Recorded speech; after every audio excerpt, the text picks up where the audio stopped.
Welcome to the Monday Morning Brief for October 3rd, 2016. Along with shorter days, chilly evenings, and falling leaves, another sign that autumn is here is the publication of the latest edition of the Scott Specialized Catalogue of United States Stamps and Covers.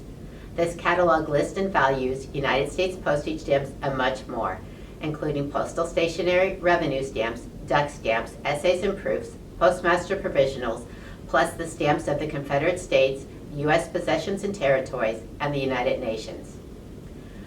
Not only has this catalog changed dramatically from the first edition in 1922, there are also thousands of changes from the 2016 to the recently published 2017 edition of the Scott U.S. Specialized.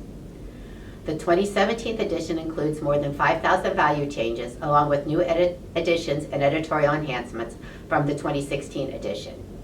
In her From the Scott Editor's column, Donna Hausman reports that, as with the 2016 edition, that the biggest push this year was to get a great many desired editorial enhancements into the catalog. Two sections with numerous enhancements, along with major new numbers, are those for computer vended postage and for test stamps. Computer vended postage is relatively new, with the first examples from 1989, but test stamps date back to the 19th century. Also known as dummy stamps, they were produced and are still produced to test printing presses or to test stamp printing processes or equipment. Another sign of fall is the appearance of carved pumpkins and other Halloween decorations. And this year it also means the first Halloween stamps issued by the United States Postal Service.